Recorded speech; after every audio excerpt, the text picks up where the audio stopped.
Hello everyone, welcome to Vidyaguru academy. तर आजच्या सेशनमध्ये आपण राज्यसेवा मुख्यचा जो GS3 पेपर आहे, त्याचा आपण सिलेबस आणि त्यासोबतच 2025 मध्ये जी राज्यसेवा मुख्यचा GS3चा क्वेश्चन पेपर आहे, त्यामध्ये क्वेश्चन सिलेबसच्या कोणत्या पार्टमधून आलेले आहेत, त्यामध्ये काय एक्स्पेक्टेड होतं, अशा काही गोष्टी बघणार आहे. त्यासोबतच आपण GS3चा अभ्यास करताना तुम्हाला त्याचा स्कोप काय? त्यामध्ये काय-काय गोष्टी करता येतील तुम्हाला? काय सोर्सेस यूज करता येतील? ते पण थोडक्यात इथे बघण्याचा प्रयत्न करणार आहे. सो बेसिकली आता जर तुम्ही राज्यसेवा मुख्यचा अभ्यास सुरू केला असेल, जसं आपण याआधी पण बऱ्याच लेक्चर्समध्ये मी सांगितलेलं आहे, की त्याचा आपण स्टार्ट कुठून करायला पाहिजे? सिलेबसपासून करायला पाहिजे. कोणत्याही एक्झामचा अभ्यास, त्याचा सिलेबस बघितला, की तुम्हाला तो ईझी वाटायला लागतो. आता याआधी जर बघितलं तर आपण ऑलरेडी GS1 एंड GS2 या 2 जे पेपर्स आहेत, त्याचा सिलेबस डिटेलमध्ये एक्सप्लेन केला आहे. त्याचा व्हिडिओ तुम्हाला आपल्या विद्यागुरू अकॅडमीच्या YouTube चॅनलवर मिळून जाईल. त्याची लिंक आपल्या टेलिग्राम चॅनलवर पण आपण शेअर केलेली आहे विद्यागुरू अकॅडमीच्या. तर मला वाटतं तुम्ही जर का सबस्क्राईब केलं तर तुम्हाला त्या गोष्टी पण GS1, GS2चे सिलेबस किंवा अदर ज्या काही इम्पोर्टंट गोष्टी आहेत एम-पी-एस-सी रिलेटेड त्याचे सेशन्स वगैरे तुम्हाला तिथे बघायला मिळू शकतात. ओके. तो मग आपण बाकीच्या गोष्टी जशा-जशा पुढे जाईल तसं डिस्कस करूयात. तर आता GS3 म्हटल्यानंतर आपण जो सिलेबस पॅटर्न आहे नवीननुसार, त्यामध्ये आपल्याला दिसेल की तो पण 250 मार्क्सचा पेपर आहे. आणि या आधीचे आपण GS1, GS2 बघितलेला आहे. GS3चा आज आपण डिटेलमध्ये बघणार आहे आपण. त्यानंतर जो राहील GS4 तो पण आपण एखाद्या नेक्स्ट सेशनमध्ये कव्हर करणार आहे. म्हणजे जे 1000 मार्क्सचा तुमचा पार्ट असेल, 1000 मार्क्सचा, तो तुमचा इम्पोर्टंट पार्ट आपण इथे डिस्कस करणार आहे. आणि त्यानंतर GS झाल्यानंतर एखादा लेक्चर आपण स्पेशली हाऊ टू राईट एसे, निबंध लेखन, यामध्ये बेसिकली काय करता यायला पाहिजे? कारण त्याचा असा काही स्पेसिफिकली सिलेबस पण दिलेला नाही. ते पण आपण बघणार आहे. बट आज आपण जे आपला टोटल मेन्सचा म्हणजे 1250 मार्काचा आहे. त्यापैकी जवळपास आपलं 500 मार्काचं डिस्कस करून झालं आहे.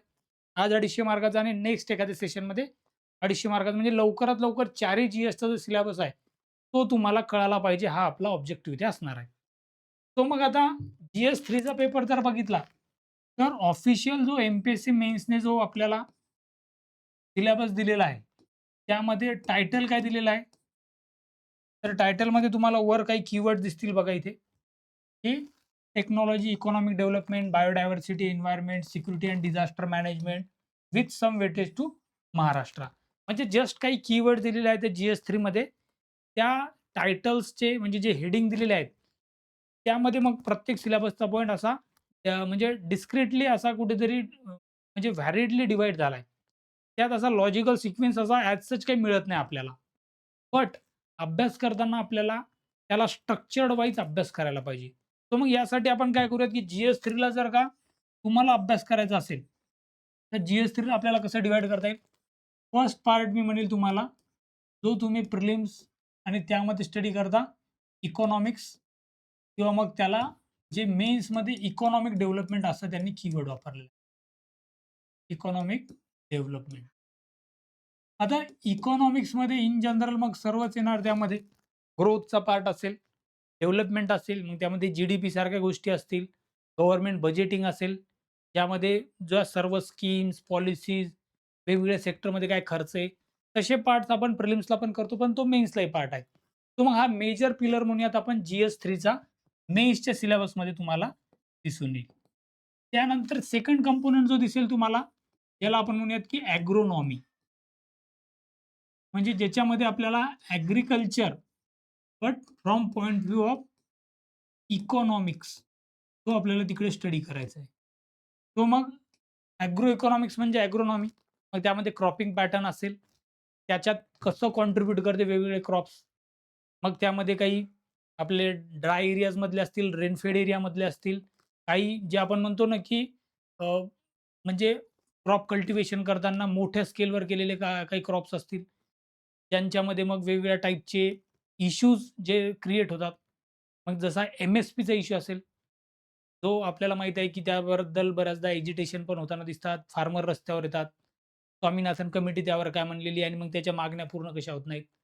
त्यासोबत मग फूड प्रोसेसिंग इंडस्ट्री, अशा बऱ्याच ॲग्रीकल्चर आणि त्याच्याशी रिलेटेड जे इकॉनॉमिक्स आहे किंवा मग ज्याच्यामध्ये आपण म्हणतो ना ॲनिमल रिअरिंग, मग त्याच्यामध्ये जे कुक्कुटपालन, पशुपालन किंवा मग ॲक्वाकल्चर, असे वेगवेगळे जे काही अलाइड इश्यूज आहेत ॲग्रीकल्चरचे, ते तुम्हाला या ॲग्रोनॉमी या टॉपिक्समध्ये मेन्समध्ये इन जनरल करायचे आहेत. तो म्हणजे असा मेजर सेकंड पिलर दिसेल आणि तुम्हाला हे पण दिसून येईल, की ॲग्रीकल्चर इकॉनॉमिक्सवर बरेच क्वेश्चन आलेले आहेत 2025 चा जर का आपण मेन्सचा पेपर बघितला तर. सिमिलरली तुम्ही यू-पी-एस-सीचा पेपर बघा, काही 2-3 वर्षामधले. तुम्हाला दिसेल की ॲग्रीकल्चर इकॉनॉमिक्स म्हणजे ॲग्रोनॉमीवर जास्त वेटेज आणि जास्त क्वेश्चन आलेले आहेत.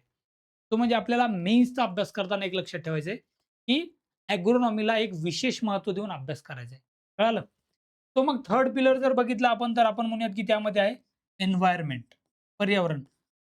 आता गव्हर्नमेंटचा जरी आपण बघितला की फोकस जो असेल, मग तो सेंट्रल गव्हर्नमेंट असेल, स्टेट गव्हर्नमेंट असेल, पर्यावरण जो म्हणतो एन्व्हायर्नमेंट आणि क्लायमेट चेंज या गोष्टीवर बराच त्यांचा एम्फॅसिस दिसते लास्ट 10 टू 15 इयर आणि हे वर्ल्ड लेव्हलवर पण तसंच दिसेल तुम्हाला, की एन्व्हायर्नमेंट असेल, मग त्यामध्ये जे काही कन्सेप्ट असतात बायोडायव्हर्सिटी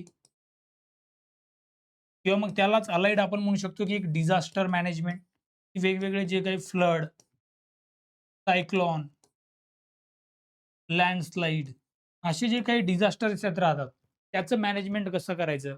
त्यामध्ये काही वेगवेगळे पॉलिसीज आहेत का? रूल्स आहेत का? ॲक्ट्स आहेत का? ह्या गोष्टी पण आपल्याला माहीत पाहिजे. बाकी मग एन्व्हायर्नमेंट आणि बायोडायव्हर्सिटीमध्ये मग फ्लोरा, फौना असेल किंवा मग वेगवेगळे जे काही आपल्या महाराष्ट्राचा संदर्भ जर बघायचा आपल्याला, तर मग वेस्टर्न घाट आहे आपला. वेस्टर्न घाट तिथलची बायोडायव्हर्सिटी कशी आहे? तिथे एन्व्हायर्नमेंट कसं आहे? तिथं कसे झोनिंग केलेली आहे? कुठे डेव्हलपमेंट करू शकतो आपण? कुठे पर्यावरणाचं रक्षण करायचंय? यासोबत मग जे काही पर्यावरण बदल क्लायमेट चेंज म्हणतो, ते आपल्याला स्टडी करायचं इथे मेन्समध्ये. आता तुम्ही एक बघू शकता, की ह्या सगळ्या गोष्टी लिंक आहेत ना एकमेकांना. म्हणजे एन्व्हायर्नमेंट, बायोडायव्हर्सिटी, डिझास्टर मॅनेजमेंट जर व्यवस्थित केलं, तर ॲग्रीकल्चर म्हणजे आपलं जे काही क्रॉपिंग पॅटर्न, त्याच्याशी रिलेटेड इरिगेशन वगैरे त्या गोष्टी एक बॅलन्स वेने चांगल्या होऊ शकतात. आणि हे ओव्हरऑल जर का व्यवस्थित झालं, तर आपली इकॉनॉमिक डेव्हलपमेंट होईल, जी-डी-पी वाढेल, पर कॅपिटा इन्कम वाढेल. म्हणजे ह्या गोष्टी लिंक आहेत. म्हणजे आपण असं म्हणू शकत नाही, की जी-एस-3 मध्ये इकॉनॉमी सोबत एन्व्हायर्नमेंट का दिलं? Because there is a direct linkage between these factors. आता त्यानंतर एक महत्त्वाचा फॅक्टर आपल्याला सिलेबसमध्ये दिसतो दॅट इज टेक्नॉलॉजी पार्ट. तर मग टेक्नॉलॉजी हेडिंगमध्ये पण दिसते. आपण याला बेसिकली सायन्स टेक या हेडिंगमध्ये स्टडी करायला पाहिजे. या टेक्नॉलॉजीमध्ये आपल्याला माहीत आहे, की राइट फ्रॉम म्हणजे नॉट ओन्ली की आपण ज्या टेक्नॉलॉजी ज्या नॉर्मली समजतो, की आपल्या हातात जे डिव्हाइसेस असतात ती टेक्नॉलॉजी. ॲग्रीकल्चरमध्ये पण टेक्नॉलॉजीचा यूज होतोय ना आता. नॉट ओन्ली की एआय आणि मग जे काही सोशल मीडिया दिसते ती टेक्नॉलॉजी. टेक्नॉलॉजी तुमच्या प्रत्येक वॉक ऑफ लाईफला कुठेतरी टच करते. मेडिकल फील्ड असेल, एज्युकेशन फील्ड असेल, हेल्थ असेल, मग बाकी बायोटेक्नॉलॉजी तो तर मोठा सेक्टर आहे, मग medical field related. Space technology असेल, डिफेन्स टेक्नॉलॉजी असेल. सो मग टेक्नॉलॉजीमध्ये ज्या काही रिसेंट डेव्हलपमेंट होतात, सायन्स एंड टेक्नॉलॉजीमध्ये त्या आणि त्या रिलेटेड जे काही इश्यूज आहेत, ते तुम्हाला सिलेबसमध्ये इथे कव्हर करावं लागतं. नेक्स्ट आणि मग लास्ट जो आपण म्हणू शकतो, तो आणि एक अजून खूप महत्त्वाचा टॉपिक आहे, तो आहे इंटर्नल सिक्युरिटी. ज्याला मराठीमध्ये आपण म्हणतो अंतर्गत सुरक्षा. कारण इंटर्नल सिक्युरिटी आणि एग्रोनॉमी हे 2 मेजर जे म्हणेल मी जी-एस-3 मधले खूप इम्पोर्टंट आत्मा असणारे, सोल असणारे कन्सेप्ट आहेत. म्हणजे जी-एस-3चा खरा जास्त सिलेबस कुठे जर कॉन्सन्ट्रेट झालेला आहे किंवा एक्झाममध्ये क्वेश्चन पण तुम्हाला जास्त कुठे दिसतील, तर या इंटर्नल सिक्युरिटीमध्ये आणि एग्रोनॉमीमध्ये. आता इंटर्नल सिक्युरिटीमध्ये काय आहे? तर अंतर्गत सुरक्षा. कसं आपली इकॉनॉमी, कसं आपला देश हा स्टेबल राहील. मग त्याच्यात वेगवेगळे जे काही क्राईम्स असतात, ऑर्गनाइज्ड क्राईम्स असतात, लेफ्ट विंग एक्स्ट्रीमिझम जे नक्सलिझम म्हणतो आपण किंवा मग जे काही नॉर्थ ईस्टमध्ये मणिपूरसारखी जी अशांतता राहते, तशा गोष्टी असतील. बॉर्डरची आपल्या ओव्हरऑल सिक्युरिटी असेल. जम्मू काश्मीर सारखा इश्यू असेल किंवा मग पंजाबमधला खलिस्तानी सारख्यांचा इश्यू असेल. या सर्व गोष्टी ज्या आहेत त्या इंटरनल सिक्युरिटीमध्ये आपल्याला स्टडी करायच्या आहेत. त्या स्टडी करताना त्या रिलेटेड कोणकोणते ऑर्गनायझेशन आहेत, त्याबद्दलही आपल्याला तिथे त्यांचं मॅन्डेट, त्यांचं स्ट्रक्चर, त्यांचं वर्क हे पण इथे अभ्यासायचं. तो मग बेसिकली मी म्हणेल की जी-एस-3 जो आहे, हा सिलेबस जो आहे, तो बऱ्याच मोठमोठ्या पिलरमध्ये झाला आहे. But every pillar is linked with each other. जर तुमची इंटर्नल सिक्युरिटी, अंतर्गत शांतता असेल, तर आपण म्हणूयात की तिथे इकॉनॉमिक डेव्हलपमेंट चांगली होईल. इकॉनॉमिक डेव्हलपमेंट चांगली जर असेल, तुम्ही ॲग्रीकल्चरलाही चांगलं डेव्हलप करू शकता. ते चांगलं असेल, तुम्ही एन्व्हायर्नमेंट, बायोडायव्हर्सिटी, डिझास्टर मॅनेजमेंट हे बेटर वेने करू शकता. So everything is organically linked in the GS3 paper. आणि मला वाटतं GS3 पेपर हा एक खूप चांगला स्कोरिंग सब्जेक्ट राहू शकतो, अलोंग विथ जसं आपण GS2ला बघितलं होतं तसं. ओके. सो मग ह्याच्यातला प्रत्येक सिलेबसचा पॉइंट काय आणि 2025 चे क्वेश्चन काय, ते पण आपण थोडक्यात इथे बघणार आहे. सो मग आता सिलेबसचे मी मुद्दाम ग्रुपमध्ये काही पार्ट्स आपण इथे डिस्कस करणार आहे. बिकॉज जसं बघितलं की आपण देअर इज अ इंटरलिंकेजेस. की लिंकेजेस आहेत त्या इस्टॅब्लिश केल्या. आन्सर आणि नोट्स मेकिंगमध्ये पण तुम्हाला सिंपल जाते. बघा एक लक्षात घ्या, की सिलेबस घेतला तो वाचून दाखवला वगैरे त्या गोष्टीला अर्थ नाहीये. तुम्हाला कळणारच नाही स्कोप किती मोठा आहे, किती अभ्यास करायचा आहे. तुम्हाला या ठिकाणी एक लक्षात घ्यायचं आहे, की सिलेबसचे वेगवेगळे कंपोनंट जे आहेत, त्याचं जर का व्यवस्थित लिंकेज तुम्हाला कळायला लागलं, तर तुम्हाला कळेल की आपण जे अभ्यास करतोय, त्यामध्ये मग एक्झाम्पल्स कसे कलेक्ट करायचे, न्यूजपेपर किंवा न्यूज बघताना त्यामधल्या गोष्टी कशा आपल्या नोट्समध्ये व्हॅल्यू एडिशन करता येतील आणि हे ज्या दिवशी तुम्हाला कळायला लागेल, you will be able to write a very good answer आणि आपला अल्टिमेटली जी सिलेक्शन होणार ती कुठे होणार आहे? एक गुड आन्सर जो लिहील, बाकीच्यांपेक्षा बेटर वेने गोष्टी ज्या स्ट्रक्चर्ड करेल, एक्झाम्पल लिहील, रिसेंट गोष्टी लिहील, त्यांचंच तिथे सिलेक्शन आणि चांगले मार्क्स येतील.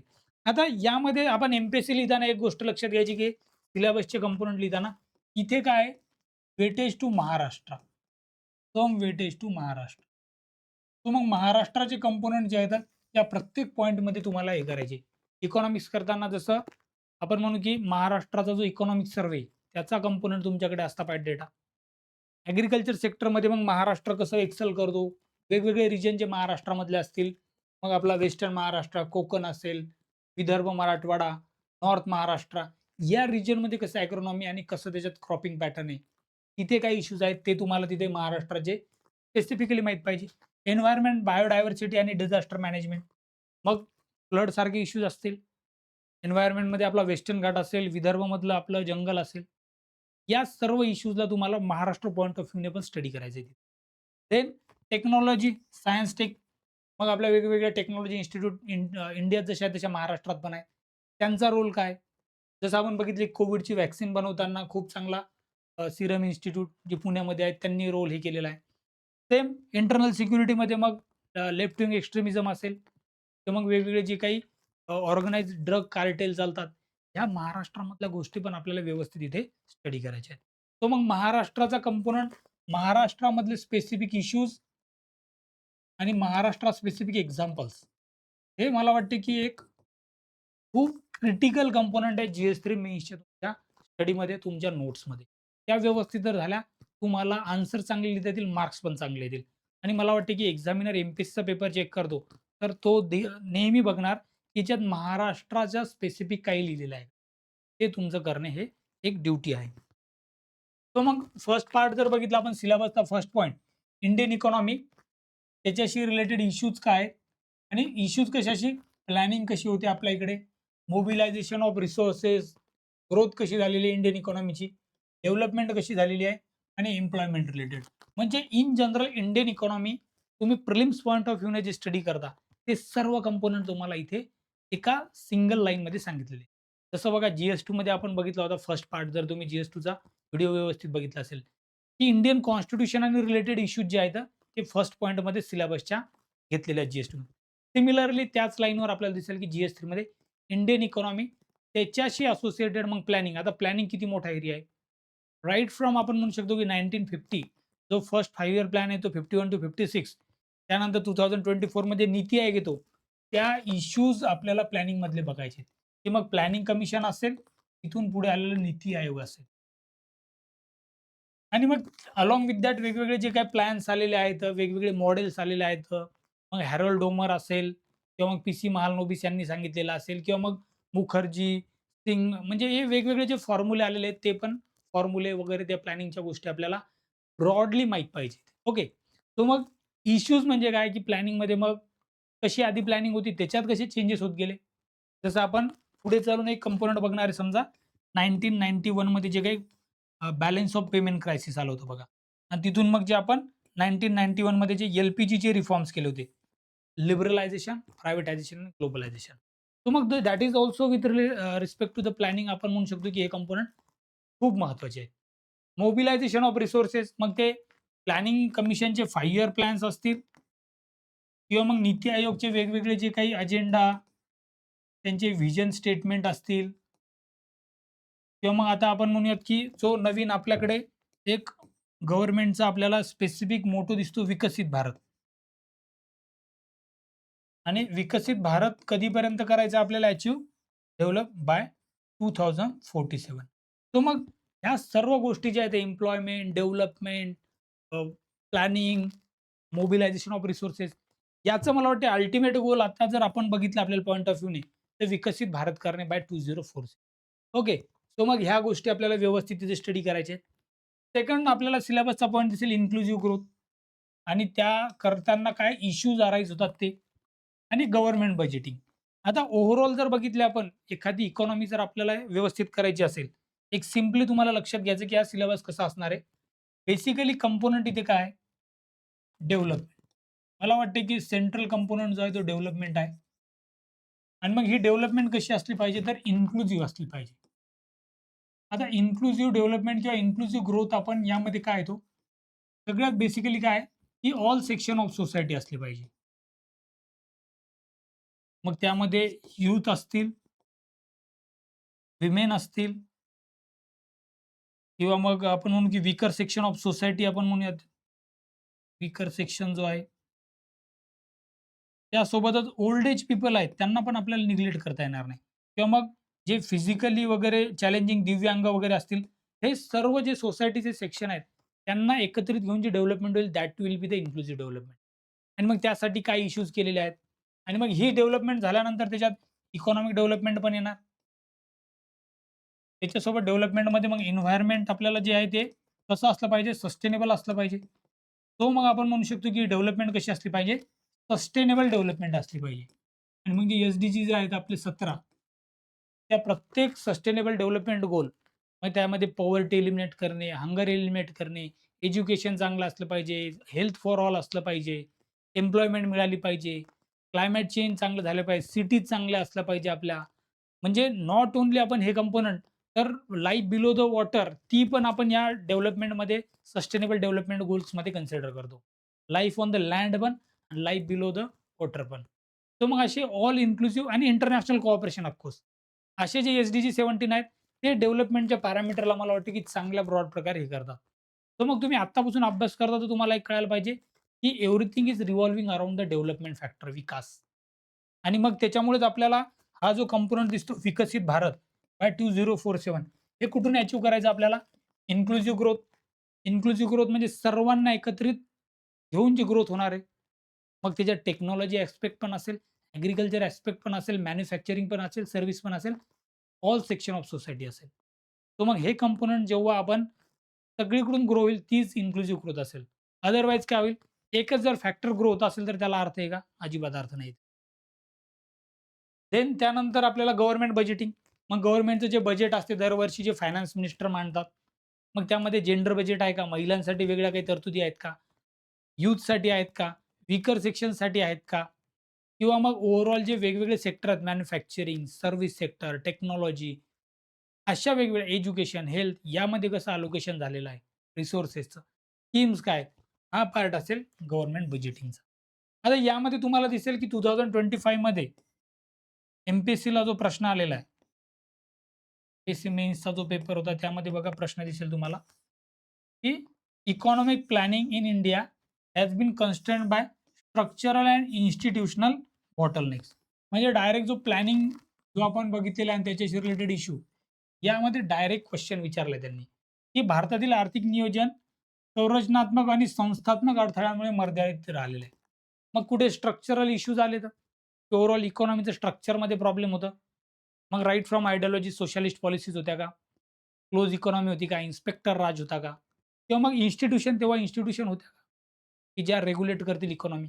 कारण आपल्याला बघा बऱ्याच ज्या इन्स्टिट्यूशन दिसतात त्या 1991 नंतरच्या दिसतात. जसं सेबी सारखी असेल किंवा मग एल-पी-जी नंतर वेगळे जे काही फ्रेमवर्क आलेले आहेत ते. त्यामध्ये काही प्रॉब्लेम होते. तर मग या सर्वच किंवा मग तेव्हाची इंडस्ट्रियल पॉलिसीज वगैरे हे सर्व कंपोनंट तुम्हाला माहीत पाहिजे. Then you will be able to write a good answer on the economic planning आणि त्याच्यात काय कन्स्ट्रेंट होते. आणि मग हे थोडंसं त्या डेप्थमध्ये अभ्यास करावा लागेल तुम्हाला.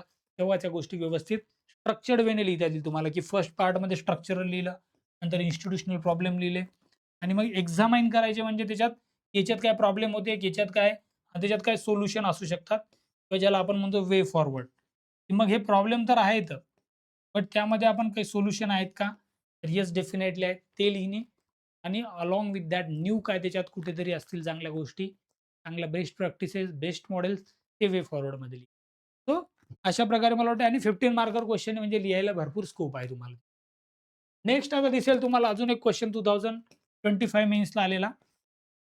भारतामध्ये सर्वसमावेश विकास म्हणजे बघा इन्क्लुसिव्ह ग्रोथ आणि याला विकास म्हणजे काय तर डेव्हलपमेंट. जसं आपण बघितलं की इन्क्लुसिव्ह ग्रोथला इथे त्यांनी विकास शब्द वापरलेला आहे, वाढ नाही. तर म्हणजे मला वाटतं की ते स्पेसिफिकली डेव्हलपमेंट हा कंपोनंट तिथे आपल्याला त्यांनी लिहायला पाहिजे होता. म्हणजे कीवर्ड तर ग्रोथपेक्षा डेव्हलपमेंट हा बेटर वेने तिथे फिट होतो. तो मग भारतामध्ये सर्वसमावेशक विकासाला प्रोत्साहन देण्यासाठी राबवण्यात आलेली धोरणे आणि उपाययोजना स्पष्ट करा, की इन्क्लुसिव्ह ग्रोथ करण्यासाठी कोणत्या पॉलिसी आणि मेजर्स आपल्याकडे आहेत. मग वेगवेगळ्या क्षेत्रामधले तुम्हाला लिहावे लागतील. इकॉनॉमिक सेक्टरमध्ये काय आहेत? रिसेंटमधले काय आहेत? जसं आपल्याला वेगवेगळ्या स्कीम्स लिहाव्या लागतील त्याच्यात, की पॉवर्टी एलिमिनेशनपासून हेल्थमध्ये काय केलेलं आहे आपण? एज्युकेशन प्रमोटसाठी न्यू एज्युकेशन पॉलिसीत काय आहे का? इन्शुरन्स सारख्या सेक्टरमध्ये आपण काय रिफॉर्म्स केलेले आहेत. कारण that is also part of inclusive development. म्हणजे फार्मरसाठी मग फार्मरचं इन्कम डबल करण्यासाठी काय केलं का? किंवा विकसित भारत जे आपण बघितलं, की विकसित भारत 2047 हे गोल अचीव्ह करण्यासाठी वेगवेगळ्या सेक्टरमध्ये आपण कोणकोणत्या पॉलिसीज केलेल्या आहेत, कोणकोणते त्याच्यामध्ये मेजर्स घेतलेले आहेत. टेक्नॉलॉजी ॲस्पेक्टमध्ये जसं पब्लिक डिजिटल इन्फ्रास्ट्रक्चर आहे, ते मग त्यामध्ये कसं केलेलं आहे. इन्फ्रास्ट्रक्चरमध्ये म्हणल्यानंतर रोड, हायवेज, पोर्ट ही सर्व डेव्हलपमेंट लिहाल. म्हणजे हा इतका ओपन एंडेड क्वेश्चन आहे. तुम्ही एसे पण यावर लिहू शकता आणि आपल्याला विचारलाय 10 मार्क्समध्ये फक्त. तर मग याच्यामध्ये तुम्हाला डेटाचं तर कधीच असं वाटणार नाही, की माझ्याकडे डेटा कमी. खूप चांगल्या प्रकारे अशा क्वेश्चनला डील करता येईल. नेक्स्ट क्वेश्चन दिसेल तुम्हाला गव्हर्नमेंट बजेटिंगवर आलेला डायरेक्ट. भारतामध्ये लिंग आधारित अर्थसंकल्प म्हणजे जेंडर बजेटिंग आणि जेंडरमध्ये आपण काय की विमेन स्पेसिफिक ज्या काही पॉलिसीज वगैरे त्याच्यात बजेटमध्ये आणतो that is itself called as a gender budgeting. Women specific policies असतील, काही इनिशिएटिव्हज, काही स्कीम्स असतील, ते स्टडी करणे, त्या रिलेटेड गोष्टी करून महिलांचं जे सक्षमीकरण आहे म्हणजे वुमेन एम्पॉवरमेंट करणे, ते अचीव्ह करताना आपण काय-काय बजेटमध्ये करतो, त्या रिलेटेड आपल्याला इथे एक्सप्लेन करायचं त्याच्यात कॉन्ट्रिब्यूट करण्यामध्ये आणि तोही 10 मार्कर आलेला आहे. सांगण्याचं तात्पर्य काय बघा, म्हणजे आता आपण 3 क्वेश्चन बघितले आणि सिलेबसचे जे 3 पहिले पॉइंट आहेत त्यावर डायरेक्ट क्वेश्चन आलेले आहेत. म्हणजे जसं आपण सांगितलं की एम-पी-एस-सी टू द पॉइंट सिलेबसला पकडूनच क्वेश्चन विचारण्याचा त्यांचा आत्तापर्यंतचा अप्रोच आपल्याला क्लिअरली दिसून येतो. नेक्स्ट दिसेल आता तुम्हाला जे काही ॲग्रीकल्चर जो आपण कंपोनंट बघितला आणि त्यात आहे ॲग्रोनॉमी. याला बघा कसं टच केलेलं आहे सिलेबसने. तर major crops, cropping patterns in various parts of the country. आता जिथे-जिथे तुम्हाला कंट्री दिसेल ना, मला वाटतं की तुम्ही कन्सिडर करताना तिथे आपलं महाराष्ट्र पण कन्सिडर करायला पाहिजे. So that you will be able to write a good answer. जरी त्यांनी विचारलं नसेल, की स्पेसिफिकली त्यांनी विचारलं नाहीये. बट तुमची ही ड्युटी आहे to write a Maharashtra specific points, Maharashtra specific examples. ते लिहायचंच आहे तुम्हाला. तो मग क्रॉप आणि क्रॉपिंग पॅटर्न जे आहे ते हा एक फेव्हरेट एरिया राहिलेला आहे. यू-पी-एस-सीचा पण आणि एम-पी-एस-सी पण त्यावर प्रश्न विचारले, ते आपण डिस्कस करणारच आहे. तो मग म्हणजे क्रॉपिंग पॅटर्नमध्ये काय आहे, तर समजा जसं म्हणलं आपण, की जिथे कमी पाऊस पडतो, तिथे कसे प्रकारचे क्रॉप्स आहेत. मग रेनफेड एरियाजमध्ये जसं आपण म्हणतो ज्वारी, बाजरी, इव्हन सोयाबीन सारखे क्रॉप्स घेतले जातात. विदर्भ, मराठवाड्याच्या मोठ्या रिजनमध्ये आणि जिथे पावसाची चांगली उपलब्धता आहे, तिथे मग जिथे वॉटर इंटेन्सिव्ह क्रॉप जे म्हणतो, की ज्यांना जास्त वॉटर लागते. मग जसं शुगरकेन आहे, ऊस जे म्हणतो आपण, ते क्रॉपिंग पॅटर्न. फळबागांना पण पाऊस जास्त आणि पाण्याची उपलब्धता चांगली लागते, इरिगेशन चांगलं लागते. मग अशा प्रकारे क्रॉपिंग पॅटर्न कसं झालेलं आहे तुमचं? की मग जे आपण म्हणतो ना, की रेनफेड एरियाजमधले क्रॉप कसे आहेत? रेन चांगले असणारे किंवा म्हणजे बागायती पिके म्हणतो आपण आणि मग त्याच्यामध्ये फळबागा असतील, फ्लोरिकल्चर असेल फ्लॉवर वगैरे, त्याचं पॅटर्न आणि क्रॉपिंग आणि त्याचा क्लायमॅट, त्याचं रिजन रिलेटेड ह्या स्पेसिफिक गोष्टी आपल्याला इंडिया लेव्हलवर पण बघायच्या आणि महाराष्ट्र लेव्हलवर पण. तो मग तो तुमचा ॲग्रीकल्चरचा त्यासोबत जे इकॉनॉमिक्स आहे ते तो स्टडीचा पार्ट तिथे राहणार आहे. देन त्यासोबतच मग डिफरंट टाइप ऑफ इरिगेशन कोणत्या आहेत? म्हणजे आपण म्हणतो ना मराठीमध्ये ठिबक सिंचन, तुषार सिंचन वगैरे, स्प्रिंकलर वगैरे. तर ह्या गोष्टी आणि मग त्याची अवेलेबिलिटी किती आहे? त्याचं ऑल इंडिया लेव्हलवर पर्सेंटेज किती आहे? आणि महाराष्ट्रामध्ये इतका प्रोग्रेसिव्ह, इतका इकॉनॉमिकली स्ट्राँग स्टेट असून का इरिगेशनचं प्रमाण कंपेअर टू द नेशन कमी आहे? आणि मग त्यामुळे अलाइड जे इश्यूज आहेत ते पण आपण तिथे स्टडी करणार आहे. देन मग storage, transport, marketing of the agriculture produce. कारण हे क्रॉपिंग पॅटर्न स्टडी केल्यानंतर, इरिगेशन स्टडी केल्यानंतर जे काही आपले क्रॉप प्रॉडक्ट्स येणार आहेत. मग सीरियल्स असतील, पल्सेस असतील, भरड धान्य, मिलेट्स असतील, हे बाकीचे सगळे जे क्रॉप्स येतात आपले, ते मार्केटमध्ये नेण्यासाठी तुमच्याकडे ट्रान्सपोर्ट फॅसिलिटी आहेत का? स्टोरेज फॅसिलिटीज आहेत का? समजा लेट्स टेक एक्झाम्पल ऑफ जे बनानाज आहेत आपले केळी किंवा द्राक्ष आहेत, ग्रेप्स. यांच्यासाठी कोल्ड स्टोरेज अवेलेबल आहेत का फार्मरसाठी? का मग त्यांना लगेच मार्केट बघावं लागते, नाहीतर मग तुम्हाला माहिती आहे की पेरिशेबल जे गुड असतात आणि नॉन पेरिशेबल गुड्स असतात. यांचं इकॉनॉमिक्स वेगळं आहे, की जे म्हणतो ना आपण मराठीमध्ये की नाशवंत, ते लगेच तुम्हाला मार्केटमध्ये नेऊन विकावे लागतात. अदरवाईज त्यांची व्हॅल्यूज मग खराब होत लागतात. ते खराब व्हायला लागतात. त्याच्यात सगळ्यात बेस्ट एक्झाम्पल म्हणजे जे फळे आहेत वगैरे त्यांचं एक्झाम्पल देऊ शकतो आपण. तो मग त्याचं स्टोरेज, ट्रान्सपोर्ट, मार्केटिंग कसं होते त्याच्यात. मग जसं आपण ए-पी-एम-सीचे लॉज कसे आहेत, सेंट्रल लेव्हलवर कसे आहेत, नीती आयोगने त्याचं मॉडेल लॉ सांगितले. त्या गोष्टी आपल्याला थोडक्यात इथे स्टडी करायच्या आहेत. And issues related to the constraint. मग यामध्ये ॲग्रोनॉमी आणि त्याचं क्रॉपचं मार्केटिंग, प्रोडक्शन आणि मग ते ट्रान्सपोर्ट याच्यात काय इश्यूज येतात, हे व्यवस्थित तुम्ही स्टडी करायला पाहिजे. Then e technology in the aid of farmer. जसं बघा नॅशनल ॲग्रीकल्चर मार्केट आणि मग त्याच्यात ई-नाम ह्या जो ऑनलाईन इनिशिएटिव्ह केलेला आहे. असे वेगवेगळे इनिशिएटिव्हज केले आहेत फार्मरसाठी, की त्यांना वेगवेगळ्या मार्केटमध्ये त्यांचं प्रोड्यूस विकता येईल आणि ते भारतामधल्या कोणत्याही मार्केटला त्यांचे प्राइजेस कंपेअर करून. मग अशा टेक्नॉलॉजीचा कसा यूज होतो फार्मिंगमध्ये किंवा मग टेक्नॉलॉजीमध्ये कसं आहे तर मग वेगवेगळ्या ज्या काही फार्मिंग टेक्निक्स आहेत, त्याच्यासाठी बघा डेडिकेटेड किसान चॅनल पण आहे गव्हर्नमेंटचं डी-डी किसान. मग अशा गोष्टी ज्या आहेत त्या थोड्याशा तुमच्या नोट्समध्ये असतील, तर तुम्हाला त्या रिलेटेड क्वेश्चन आला तर तुम्हाला चांगल्या प्रकारे तो लिहिता येईल.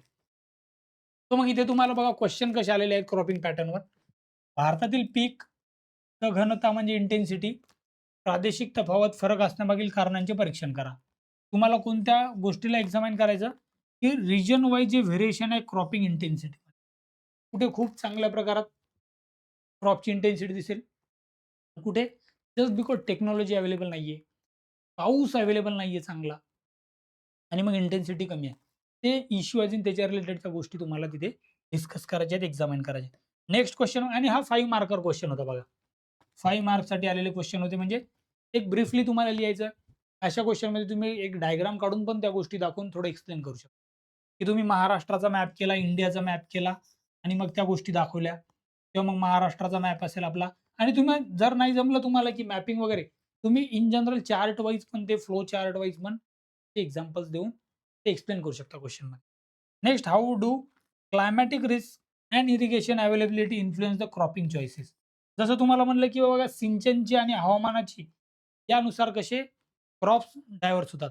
आता बघा ना तुम्ही की ज्या ठिकाणी पाऊसच चांगला नाही तिथे आपण जे वॉटर गझलिंग क्रॉप्स आहेत, वॉटर इंटेन्सिव्ह क्रॉप आहेत, जसं शुगरकेन आपल्या महाराष्ट्रामध्ये एक्झाम्पल खूप चांगले किंवा फळबागा, ते घेऊ शकतो का आपण? नाही. मग हे तुम्हाला एक्सप्लेन करायचं तिथे आणि ते कधी होईल? जेव्हा तुम्ही तो टॉपिक जो आहे तो व्यवस्थित स्टडी केलाय, त्याच्या नोट्स तुमच्याकडे असतील.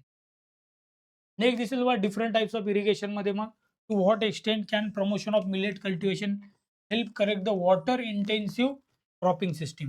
आणि मग हा खूप मोठा इश्यू आहे, की वॉटर अवेलेबिलिटी पर पर्सन जी आहे इंडियामध्ये ती खूप कमी होत चाललेली आहे. म्हणजे ग्लोबल जे एव्हरेज आहे रिकमेंडेड आहे युनायटेड नेशनने, त्यापेक्षा आपल्याकडे वॉटर अवेलेबिलिटी कमी आहे. आणि हे सायंटिफिक म्हणजे रिपोर्ट्समध्ये आहे यूएनच्या. मग तरी मग आपण क्रॉप इंटेन्सिव्ह सर्वात जणांनी शेतकऱ्यांनी जर प्रयत्न केला, की आपण असेच जर क्रॉप घेतो, तर मग तो खूप मोठा फ्युचरमध्ये प्रॉब्लेम येऊ शकतो. आपल्या इकॉनॉमी पुढे पण आणि ॲग्रीकल्चर. मग याला चांगला अल्टरनेटिव्ह असू शकतो का? Millet cultivation. आणि मिलेट म्हणजे काय? तर भरड धान्य. यामध्ये भरड धान्यामध्ये ते आपण अं, ज्वारी बघतो, बाजरी बघतो किंवा मग बाकीचे पण जे मिलेट्स असतील आणि त्याची न्यूट्रिशियस व्हॅल्यू पण जास्त आहे. आणि याला प्रमोट पण गव्हर्नमेंट ऑफ इंडियाने पण केलंय, इंटरनॅशनल लेव्हलवर युनायटेड नेशनने पण प्रमोट केलंय. मग ह्या गोष्टी तुम्हाला तिथे माहीत असल्या पाहिजे करंटमधल्या, त्या तुम्हाला चांगला आन्सर लिहिता येईल. नेक्स्ट आता बघा स्टोरेज ट्रान्सपोर्टेशन हा पार्ट तर बघितला आपण. आता जे टेक्नॉलॉजी ॲस्पेक्ट आणि other aspect related to agriculture आहे, त्या रिलेटेड सिलेबसमध्ये पॉइंट कोणते आहेत ते बघूयात आपण. आता बघा ॲग्रीकल्चरमध्ये ही टेक्नॉलॉजी बघितलं आपण. Issues related to the direct and indirect farm subsidies. आता बघा वेगवेगळ्या सबसिडीज आहेत आपल्याकडे. जसं आपल्याला फर्टिलायझर सबसिडी माहीत राहते. त्या खूप मोठा पार्ट आहे.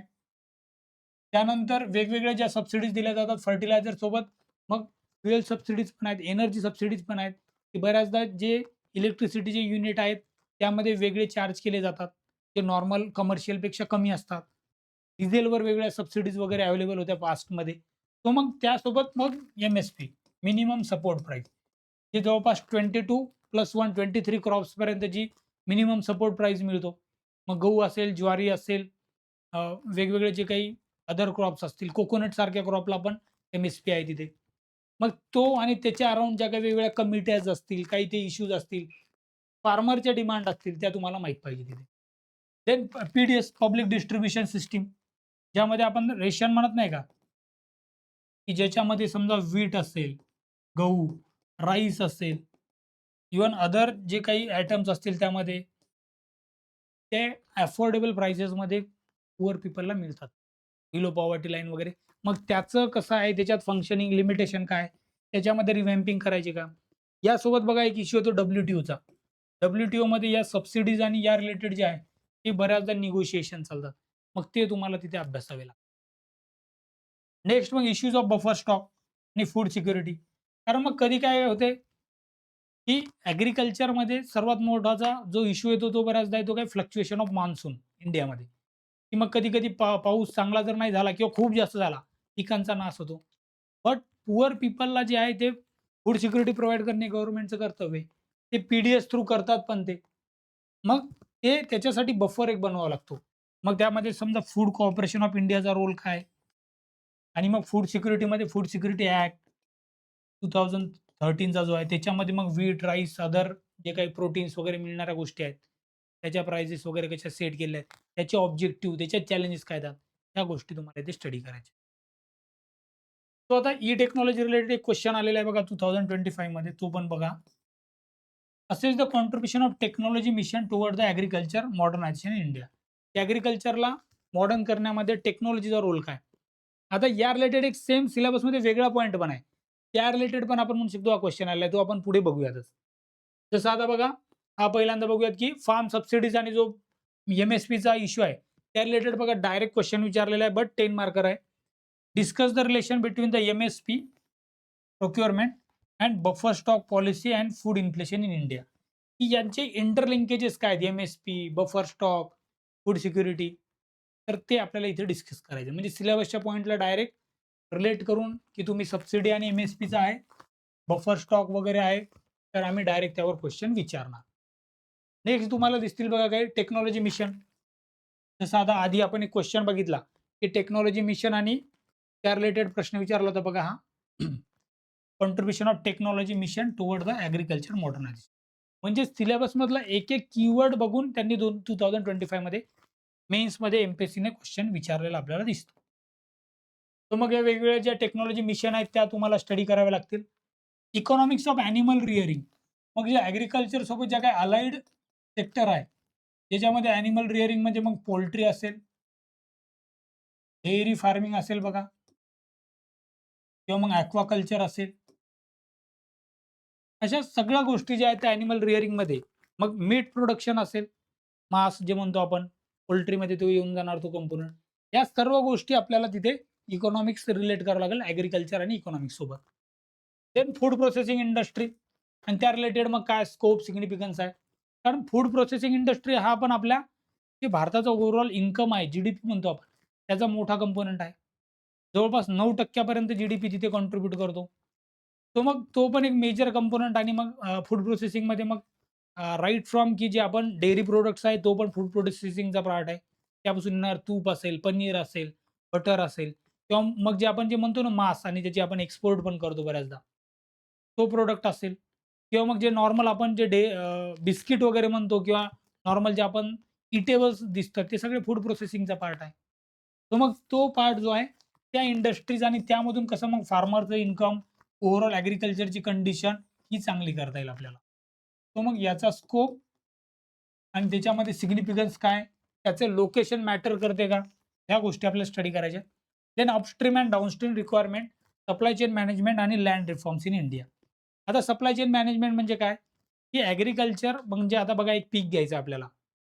त्याच्या आधी काही गोष्टी लागणार आहेत आपल्याला. खत लागणार चांगलं, बियाणे लागणार चांगले, सीड्स जे म्हणतो आपण ते चांगल्या प्रतीचे मिळते का?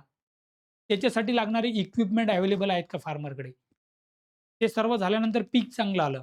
मग अपस्ट्रीममध्ये काय? त्याच्यासाठी मार्केट अवेलेबल आहे का चांगलं? नाहीतर तुम्ही पीक घेतलंय, हळद घेतली आणि हळदीचं मार्केटच नाही अवेलेबल. तर मग अपस्ट्रीम आणि डाउनस्ट्रीम आधीच्या लिंकेजेस, बॅकवर्ड आणि फॉरवर्ड लिंकेजेस ही पीक घेण्याच्या आधी आणि नंतर या सर्व गोष्टी अवेलेबल आहेत का? आणि मग ती सप्लाय चेन मॅनेजमेंट तयार होऊन जाईल, की आपला जो क्रॉप आहे, याच्या आधी काय गोष्टी लागतात आपल्याला? म्हणजे जे बॅकवर्ड लिंकेजेस म्हणूयात आपण आणि क्रॉप प्रोडक्शन झाल्यानंतर, मराठीमध्ये नंतर आणि त्याला आपण म्हणूयात की फॉरवर्ड लिंकेजेस. हे सर्व व्यवस्थित असणे म्हणजे सप्लाय चेन मॅनेजमेंट व्यवस्थित असणे. हा एक पार्ट आपल्याला तिथे म्हणजे ओव्हरऑल ॲग्रीकल्चर इकॉनॉमिक्सला तुम्हाला होलिस्टिकली स्टडी केल्यानंतर हे सर्व इश्यू तुम्हाला चांगल्या प्रकारे कळतील आणि तुम्हाला चांगला आन्सर येईल.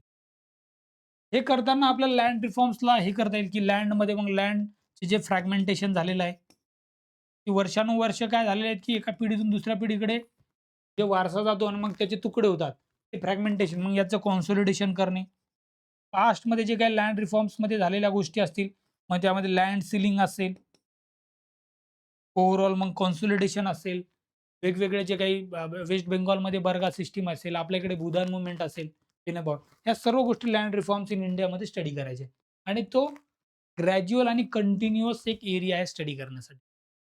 सो मग this is all about the agronomy. आता टेक्नॉलॉजी मिशनमध्ये पण हा क्वेश्चन आलेला आहे, तो बघून घ्या थोडक्यात.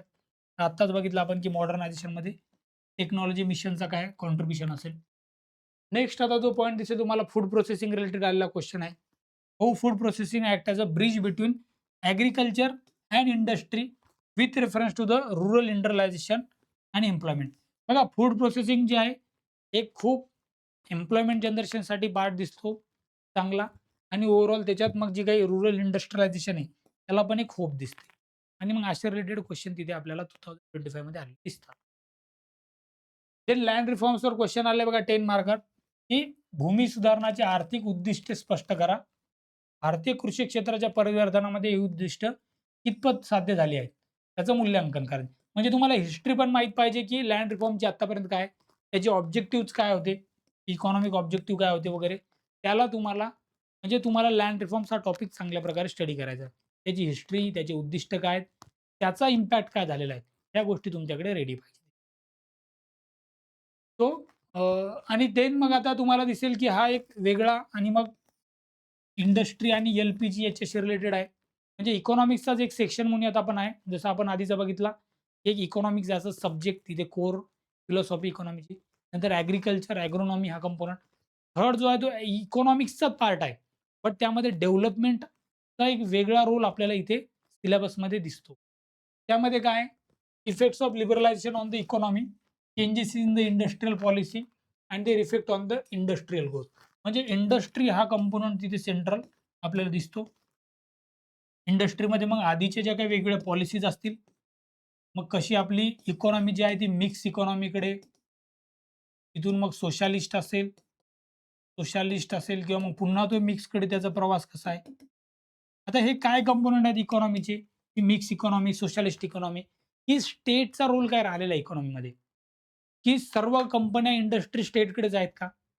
का मग त्याच्यात प्रायव्हेट प्लेयर पण आहे? मग जे प्रायव्हेट आणि स्टेट दोन्ही असतील, ते सोशलिस्ट किंवा मिक्स इकॉनॉमीचा पार्ट जो आहे, त्यामध्ये मग कसा फरक पडलेला आहे पॉलिसीचा? त्यानंतर जे लिबरलायझेशन झालं, जिथे प्रायव्हेटायझेशन हा एक महत्त्वाचा मुद्दा राहिलेला आहे, की गव्हर्नमेंटने कंट्रोल काढलं कंपन्यांवरचं, प्रायव्हेट प्लेयरला जास्त वाव दिला तिथे आणि मग तो प्रवास ग्लोबलायझेशनपर्यंत कसा गेला? ह्या गोष्टी आणि मग त्या वेगवेगळ्या ज्या इंडस्ट्रियल पॉलिसी असेल, म्हणजे 1948 ची असेल, 1955 चं असेल, ते अधिवेशन सोशलिस्ट पॉलिसीकडे वळणार आपलं. तिथून पुढे मग 1991 ची इंडस्ट्रियल पॉलिसी, इन बिटवीन मग सेल्फ हेल्प ग्रुप, एम-एस-एम-ई यासाठी वेगवेगळ्या इंडस्ट्रियल पॉलिसीज आलेल्या आहेत. तर मग यामध्ये इंडस्ट्रीमध्ये तुम्हाला फक्त बिग इंडस्ट्रीज नाहीये. तर त्यासोबत ज्या मीडियम, स्मॉल आणि मायक्रो एंटरप्राइजेस आहेत, यांना पण विचार करायचा आहे तुम्हाला. यामध्ये मग हे करताना एम्प्लॉयमेंट हा कंपोनंट पण तुम्हाला व्यवस्थित बघायचा आहे. सेल्फ हेल्प ग्रुपचा काही त्याच्यात वाटा आहे का स्मॉल इंडस्ट्रीजमध्ये? फक्त बिगच नाही तर स्मॉल इंडस्ट्रीज पण आपल्याला इथे त्याच्याशी रिलेटेड ज्या काही इन्स्टिट्यूशन आल्यात, त्या थोडक्यात तुम्हाला ओके. आणि मग ती इंडस्ट्रियल ग्रोथवर काय इफेक्ट झाले तुम्हाला कळून जातील तिथे. देन इन्फ्रास्ट्रक्चर हा एक कंपोनंट खूप महत्वाचा आहे, की एनर्जी सेक्टर असेल, पोर्ट्स, रोड, एअरपोर्ट, रेल्वे यांची डेव्हलपमेंट झाली म्हणजे आपण म्हणू शकतो, की देशाची डेव्हलपमेंट झाली. तर मग काय महत्वाचं फॅक्टर इथे इन्फ्रास्ट्रक्चर. तर मग इन्फ्रास्ट्रक्चरमध्ये एनर्जी, मग त्याच्यामध्ये तुमची नॉर्मल फ्युएल असतील त्याची असेल, तुमची इलेक्ट्रिसिटी असेल किंवा मग मग सोलार एनर्जी, न्यूक्लिअर एनर्जी हे सर्व कंपोनंट आपल्याला एनर्जी सेक्टरमध्ये बघायचे. Then investment model. मग इन्व्हेस्टमेंट मॉडेल म्हणजे जसं म्हणतो आपण पब्लिक प्रायव्हेट पार्टनरशिपवालं मॉडेल असेल किंवा बिल्ड, ऑपरेट आणि ट्रान्सफर असे असतील. आणि हे जे इन्व्हेस्टमेंट मॉडेल आहे थोडा स्पेसिफिक जो इन्व्हेस्टमेंटचा प्रकार आहे, त्याच्यामध्ये 5-6 मॉडेल तुम्हाला हायब्रिड काय येतं, हे तुम्हाला थोडक्यात स्टडी करायचे आहेत. या रिलेटेड क्वेश्चन पण दिसतील बघा तुम्हाला आलेले.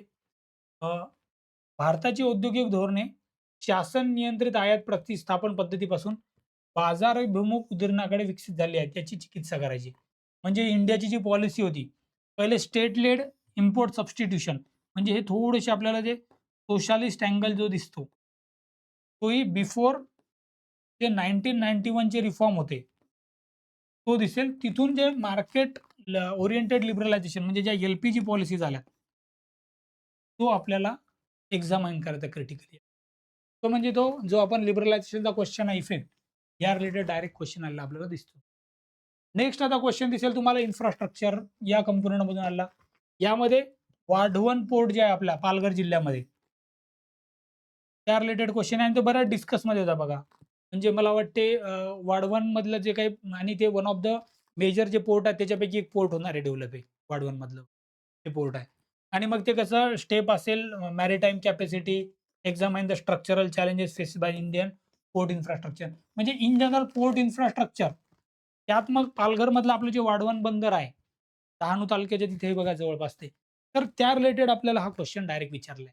सिलेबसचा पॉइंट पकडणे, त्यावर क्वेश्चन विचारणे असं आपल्याला आपल्याला एम-पी-एस-सीने केलेलं दिसेल. आणि इन्व्हेस्टमेंट मॉडेलवर पण डायरेक्ट त्यांनी विचारलं, explain the build, operate, transfer, hybrid annuity model under the PPP in India. आता हे जे आहेत हा स्पेसिफिक सिलेबसच्या पॉइंटहून आलाय. हे तुम्हाला अभ्यास केल्यानंतर ते ईझी वाटतील. बट तो सिलेबसचा छोटा पार्ट आहे बघा इन्व्हेस्टमेंट मॉडेल. तो जर तुम्ही व्यवस्थित केला तर तुम्हाला यावर चांगला आन्सर लिहिता येईल. तर मग अशा प्रकारे आपण म्हणू शकतो, की जो इकॉनॉमी,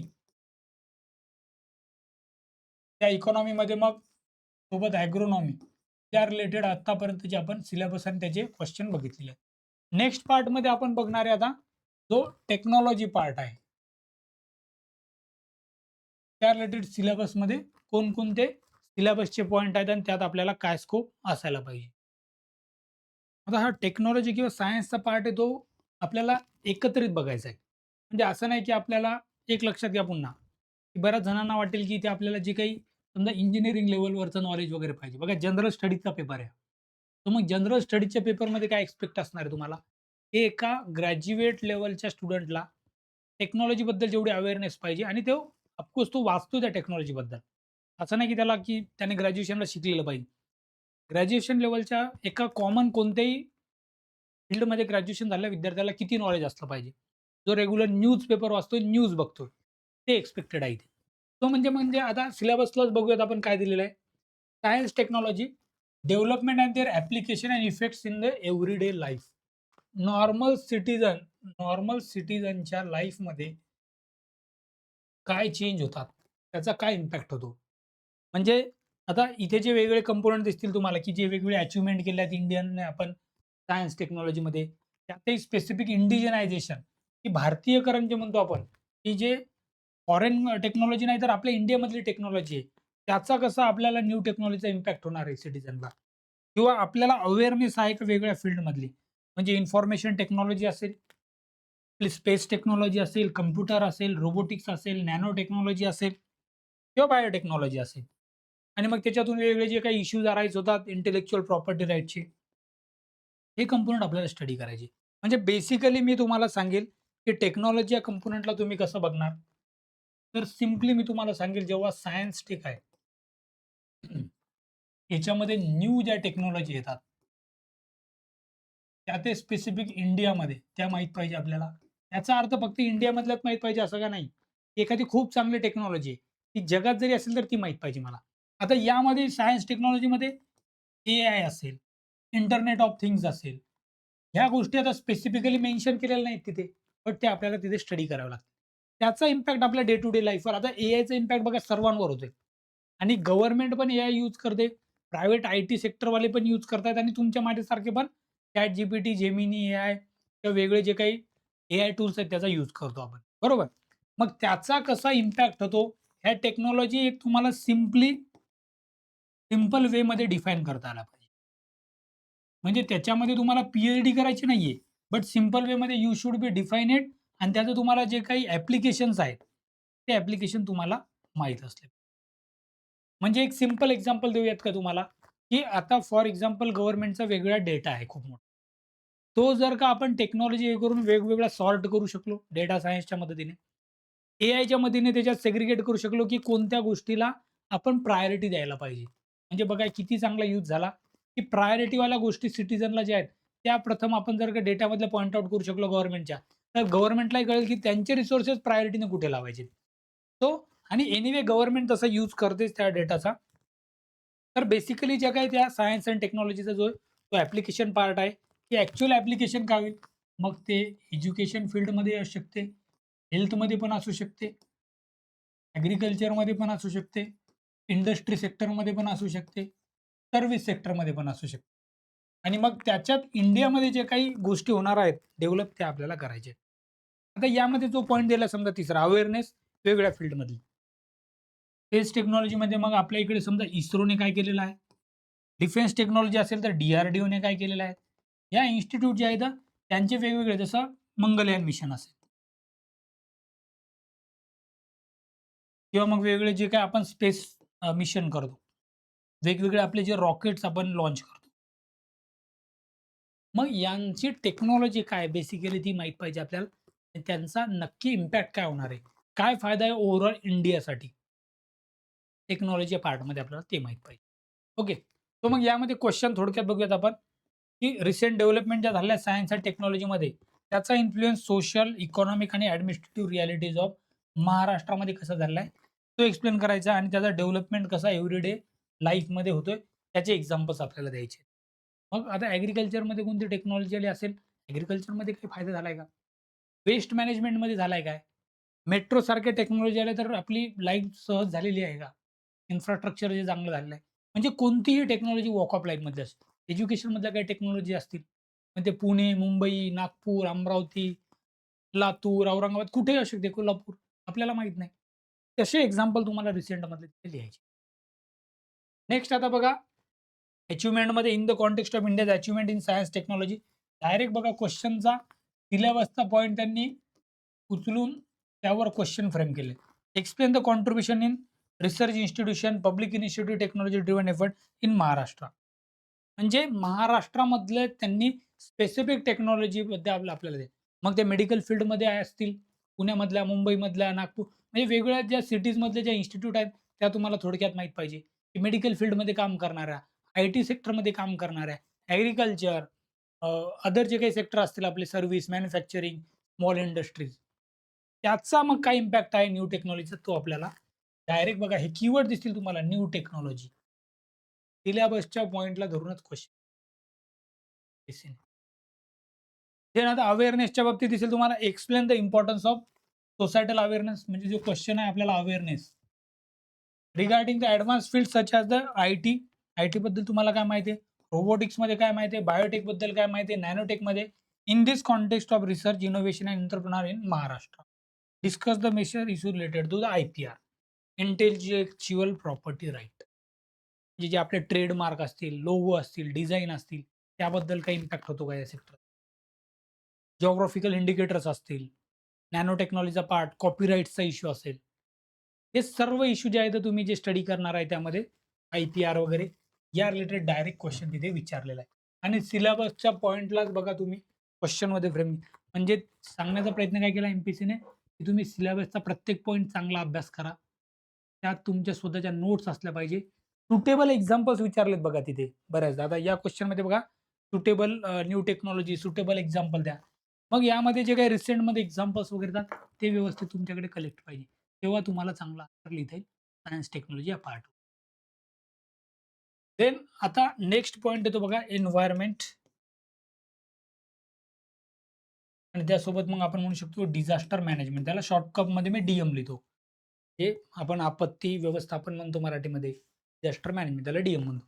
यामध्ये बघा कन्झर्वेशन ऑफ एन्व्हायर्नमेंट, वेगवेगळे जे पोल्युशन होते त्याने पण एन्व्हायर्नमेंटवर इम्पॅक्ट होतो ना. Degradation of environmental impact assessment.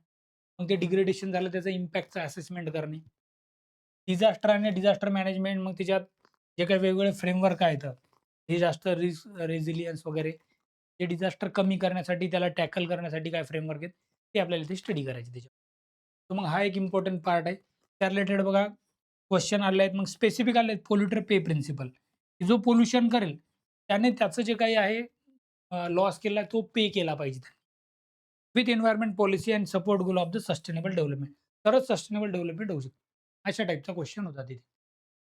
Next अजून क्वेश्चन दिसेल तुम्हाला डिझास्टर ही कॉन्सेप्ट डिफाईन करायची तुम्हाला. त्याचे वेगवेगळे स्टेजेस, फेजेस काय आहेत त्या बघायच्या तुम्हाला आणि तुमचं आन्सर वेगवेगळे एक्झाम्पल. मग फ्लड असेल, लँडस्लाईड असेल, मग महाराष्ट्रातले माळीणसारखं एक्झाम्पल असेल बघा पुणे जिल्ह्यामधलं. ते एक्झाम्पल देऊ शकता. कोल्हापूरचा फ्लड देऊ शकता तुम्ही. विदर्भ मराठवाड्यामध्ये कधी ड्रॉट आलेले ते सांगू शकता. तर मग वेगवेगळे डिझास्टर आणि त्याचे फेजेस वगैरे तुम्ही त्या एक्सप्लेन करू शकता. नेक्स्ट सिलेबसचा पॉइंट दिसेल तुम्हाला आणि हा जसं म्हटलं की आपण खूप महत्वाचा आहे. Internal security. अंतर्गत सुरक्षा. आता याचे सिलेबसचे कीवर्ड जे आहेत ते खूप महत्त्वाचे आहेत बघा. ते समजून घेणे आणि त्यानंतर अभ्यासणे हाच तुमच्याकडे एक चांगला एक आपण म्हणू शकतो की वे फॉरवर्ड असू शकतो, रोड मॅप असू शकतो. Internal security study. आता यामध्ये सिलेबसचे पॉइंट काय? Linkages between the development and spread of extremism. आता एक्स्ट्रीमिझममध्ये मग सर्वच येणार. लेफ्ट विंग एक्स्ट्रीमिझम ज्याला आपण नक्सलाइझम पण म्हणतो. हे आपल्याला दिसेल की महाराष्ट्रामध्ये जो आहे दंडकारण्य आणि गडचिरोली वगैरे ते जिल्ह्यामध्ये तो पार्ट आपल्याला डिव्हाईड झालेला दिसतो. Role of external state and non state actors in creating challenges to the internal security. मग एक्सटर्नल आणि नॉन स्टेट ॲक्टर मग त्यामध्ये जसं नक्सलाईट असतील, लेफ्ट विंग एक्स्ट्रीमिझम असेल, ऑर्गनाइज क्राईमवाले असतील, ड्रग कार्टेलवाले असतील, की जे वेगवेगळे ड्रग्सचं जे काय आहे ते कार्टेल चालते त्यांचं ऑर्गनाइज क्राईम करण्यामध्ये. मनी लॉन्डरिंग करणारे असतील किंवा मग टेररिस्ट असतील नॉन स्टेट ॲक्टरमध्ये, की जे स्टेट ॲक्टर म्हणजे जे पीसफुल ॲक्टिव्हिटी करणार आहेत. नॉन स्टेट म्हणजे मग ते टेररिस्ट असणार, नक्सलाईट असणार, ऑर्गनाइज क्राईम करणार किंवा जे सेपरेटिस्ट टेंडन्सी ठेवणारे असतील. मग ते तुम्हाला त्याच्यातून काय चॅलेंजेस आहेत, त्याच्यामध्ये बाहेरच्या कंट्रीजचा काही रोल आहे का? बाहेरून कंट्रीतून येणाऱ्या टेररिस्टचा काय रोल आहे का? हा इथे तुम्हाला माहीत पाहिजे. देन चॅलेंजेस काय येतात मग त्यामुळे इंटरनल सिक्युरिटीला थ्रू कम्युनिकेशन नेटवर्क. मग या कम्युनिकेशन नेटवर्कमध्ये तुम्हाला दिसतील बघा जे काही सोशल मीडिया असतील, Twitter सारखे असतील, Instagram असेल, Facebook असेल किंवा मग वेगळे जे काही डार्क नेट असेल, त्या कम्युनिकेशन नेटवर्कचा यूज होतो का या गोष्टींसाठी. तो तुम्हाला थोडक्यात इथे अभ्यासायचा आहे. Role of media and social networking तेच आत्ता बघितलं आपण मीडिया. मग ती प्रिंट मीडिया असेल किंवा मग डिजिटल मीडिया असेल, व्हिडिओ मीडिया असेल. मग वेगवेगळे जे काही प्लॅटफॉर्म्स असतील त्याचा यूज होतो का? इंटरनल सिक्युरिटीला चॅलेंज पोज करण्यामध्ये. कारण बऱ्याचदा असं दिसून आलंय, की वेगवेगळ्या ज्या काही टेररिस्ट आणि ज्या काही एक्स्ट्रीमिस्ट ऑर्गनायझेशन आहे, त्यांनी social media, Facebook, Instagram, Twitter जे आता X नावाने ओळखलं जाते, यांचा यूज करून बरेच यूथला जे आहे ते भडकवलेलं आणि त्यांना रिक्रूट केलेलं. सो मग ह्या गोष्टी ज्या आहेत त्या एकमेकांशी लिंक आहेत ते नेटवर्क, की एक्स्ट्रीमिस्ट ॲक्टिव्हिटी मग जसं आपण यामध्ये जर बघितलं समजा काही गोष्टी, तर आता इंडियामध्ये जर बघितलं आपण, तर एक्स्ट्रीमिझममध्ये मग तुम्हाला दिसेल बघा लेफ्ट विंग एक्स्ट्रीमिझम आहे. नॉर्थ ईस्टमध्ये जे काय आहे ते ऑर्गनाइज क्राईम वगैरे जे काही दिसतात तुम्हाला किंवा मग आपण म्हणू शकतो की काही सेपरेटिस्ट ॲक्टिव्हिटीज आहेत तिकडे. सेपरेटिस्ट टेंडन्सीज किंवा मग अजून आपण थर्ड इश्यू म्हणू शकतो आपण जम्मू एंड काश्मीरमध्ये. तिकडे इन्स्टॅबिलिटी आणि तिकडे जे काही इश्यू येतात. त्यासोबत आपण म्हणू शकतो की पंजाबमधला इश्यू असेल. देन आधी तुम्हाला दिसेल की तामिळनाडूमध्ये पण तो इश्यू झाला होता आणि मग श्रीलंकेसोबतचा एल-टी-टी-ईचा इश्यू. या सर्व गोष्टी आपल्याला इथे स्टडी कराव्या लागतील याच्यात ऑर्गनाइज्ड क्राईम आणि इंटरनल सिक्युरिटीच्या अँगलने. मग याहून तुम्हाला क्वेश्चन दिसतील बघा कसे आलेले आहेत. Examine how governance deficit, weak administrative persistent contribute to the extremist activities in the tribal and backward region. Explain with the suitable example from Maharashtra. Basically म्हणजे लेफ्ट विंग एक्स्ट्रीमिझम आणि तिकडे होणाऱ्या गोष्टींवर रिलेटेड हा क्वेश्चन आहे नक्सलिझम. कारण आपल्याला दिसेल की ते ट्रायबल एरियामध्ये जास्त कॉन्सन्ट्रेट झालेलं आहे. जो दंडकारण्य बघतो आपण गडचिरोली आणि त्याचा पार्ट खाली तिकडे. इव्हन काही अ, गोंदिया आणि भंडारा त्या एरियामध्ये पण त्याचा इम्पॅक्ट होता. मग त्याचा जो काय तो लिंकेज आपल्याला आदिवासी आणि मागास भागामध्ये कसं दुर्बल प्रशासन आणि त्याच्यामुळे अतिरेकी कार्यवाह्या होतात, त्याचं आणि महाराष्ट्रामधले उदाहरण द्यायचे. आता या रिलेटेड आहे ना मग असे बरेच क्वेश्चन येतात किंवा मग आता बघा हा पण क्वेश्चन दिसेल तुम्हाला. Discuss the role of external factor in sustaining insurgency and extremism in the border and conflict prone region of the India.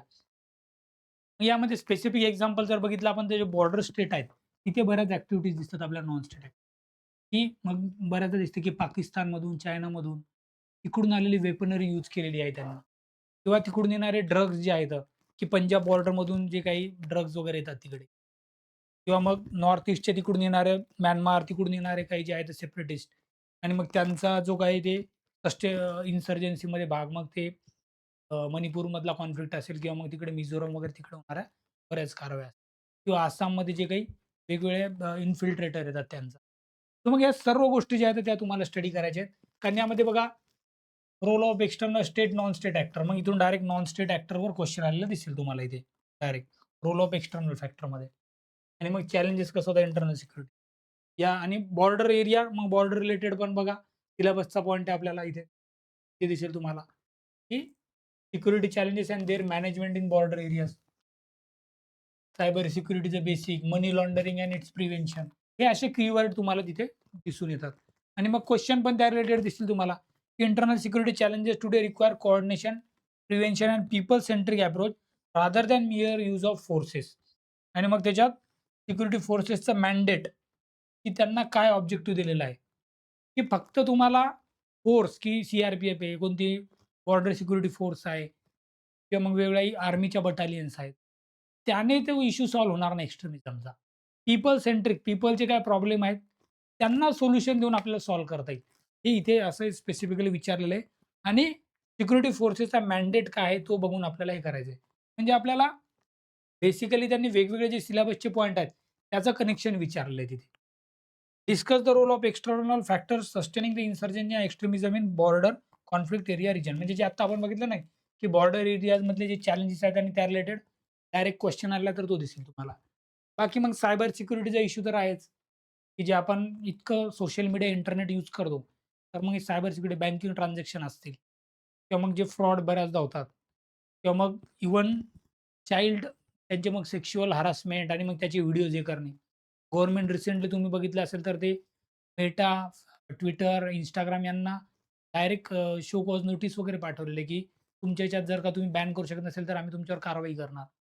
तर मग अशा गोष्टी ज्या आहेत ते सायबर सिक्युरिटी आणि त्या तो पण सिलेबसचा पॉइंट आहे आपल्याला.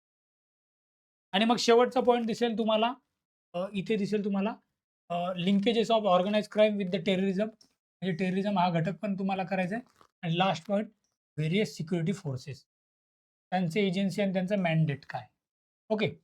तो म्हणजे मग internal security challenges today require the coordination prevention हा क्वेश्चन जो बघितला. Discuss the above statement relevance to the changing mandate of India security force. Mandate काय आहे सिक्युरिटी फोर्सेसला? त्यांच्या बदलत्या भूमिका आणि त्यांच्या कार्य देशांच्या संदर्भात चर्चा करा.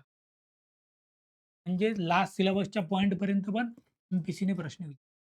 तो मग बेसिकली तुम्हाला एक कळायला पाहिजे, की हे जे क्वेश्चन आत्तापर्यंत आलेले आहेत, की मग बॉर्डर मॅनेजमेंट कसं एजन्सी करायचं, मग बॉर्डर रिजनमध्ये म्हणजे सिलेबसमध्ये जर का एखादा कीवर्ड आहे, तर त्या रिलेटेड तुम्हाला क्वेश्चन विचारणार आहे. तो मग आता सिम्पली जर कोणाला डिफाईन करायचं, की इंटरनल सिक्युरिटी हा सिलेबसचा पॉइंट आहे आणि खूप मोठा आहे. मग यामध्ये आपल्याला सिलेबसमध्ये काय-काय करायचं इंटरनल सिक्युरिटीमध्ये? फर्स्ट तर तुम्हाला त्याच्यामागे बॅकवर्डनेस हा एक जो त्यांनी रिझन सांगितलेले, की बॅकवर्डनेसमुळे एक्स्ट्रीमिझम वाढले का? त्याची लिंकेज तुम्हाला कळावी लागेल. मग एक्स्ट्रीमिझम करताना तुम्हाला जे काही वेगवेगळे जे काही नॉन स्टेट ॲक्टर्स आहेत किंवा एक्सटर्नल ॲक्टर आहेत ते बघावे लागतील. नॉन स्टेट ॲक्टर्स किंवा एक्सटर्नल जे काही म्हणतो आपण, बाहेरून जे काही कारवाया करतात ते. मग याच्यात वेगवेगळे काय कोणकोणते एक्स्ट्रीमिझममध्ये कोणकोणत्या गोष्टी होतात. मग या एक्स्ट्रीमिझममध्ये तुम्हाला इंटरनल सिक्युरिटी करणारे लेफ्ट विंग एक्स्ट्रीमिझम असेल, ऑर्गनाइज क्राईम असेल, इव्हन ड्रग त्याचे सिंडिकेट असतील. इन्सर्जन्सी म्हणजे जे काही ऑर्गनाइज क्राईम करणारे जे काही इन्सर्जंट असतात, इन्स्टॅबिलिटी करणारे. इव्हन मग त्याच्यामध्ये आपण बघितलं की काही सेपरेटिस्ट टेंडन्सीज असतील, की त्यांचा नेहमी काहीतरी किंवा ज्याला इंग्लिशमध्ये सेशनिस्ट टेंडन्सीज म्हणतो आपण. त्याच्यामध्ये खलिस्तानी, नॉर्थ ईस्ट हा पण इश्यू आपल्याला स्टडी करावा लागेल. नॉर्थ ईस्टमधलं. मग त्यामध्ये जसं आपण मणिपूरचा इश्यू बघितला. आणि मग यामध्ये हे सॉल्व्ह करण्यासाठी डेव्हलपमेंट हा तर अप्रोच आहेच. बरोबर. पण त्यासोबतच ज्या काही फोर्सेस आहेत आपल्या, मग त्यामध्ये फोर्सेसमध्ये जसं आपण बघितलं की सी सारखे असतील, बॉर्डर सिक्युरिटी फोर्सेस असतील, इंडो तिबेटियन पोलीस असेल, सी असेल, यांचा ह्या सर्व सिलेबसच्या इंटरनल सिक्युरिटीमध्ये आपल्याला त्यांचं हे करायचं आहे. मग त्याच्यात सोल्युशन काय? मग सोल्युशनमध्ये कोणकोणत्या आपल्या डॉक्ट्रिन आहेत का त्याच्याशी रिलेटेड? गव्हर्नमेंटचे इनिशिएटिव्हज काय आहेत? डेव्हलपमेंट रिलेटेड असतील, फोर्सेस रिलेटेड असतील. मग त्यात स्ट्रॅटेजी काय? समाधान डॉक्ट्रिन काय? ह्या गोष्टी तुम्हाला तिथे स्टडी करायच्या. तो अशा प्रकारे आपण म्हणू शकतो की GS3 चा जो काय आहे, ओव्हरऑल सिलेबस तुम्ही व्यवस्थित बघितला पाहिजे. त्याच्याशी रिलेटेड जे 2025 चे मेन्स आलेले क्वेश्चन जे आहेत, ते आपण थोडे बघितलेले. ते क्वेश्चन तुम्ही बरोबर बघितले पाहिजे. सोबत जे आहे ते सोर्सेस. आता सोर्सेसमध्ये मी तुम्हाला सध्या तर हेच सांगेल, की आपल्या विद्यागुरूच्या वेगवेगळ्या ज्या काही नोट्स आहेत. आपले जे कोर्सेस आहेत त्याच्या विद्यागुरूच्या नोट्स अवेलेबल आहेत पब्लिक डोमेनमध्ये. त्याच्या PDF मिळतील तुम्हाला. तुम्हाला झेरॉक्स सेंटरवर त्याच्या प्रिंटआउट मिळतील. त्या तुम्ही डायरेक्ट यूज करू शकता. अदरवाईज तुमच्याकडे जर का त्या रिलेव्हंट कोणता डेटा असेल तो पण तुम्ही यूज करू शकता. बट आपल्या सगळ्या नोट्स अवेलेबल आहेत GS3च्या. ॲग्रोनॉमी असेल, इंटरनल सिक्युरिटी असेल, इकॉनॉमिक्स असेल, डिझास्टर मॅनेजमेंट असेल, त्याचे मॉड्यूल आणि त्याच्या नोट्स आणि या फ्रीली अवेलेबल आहेत.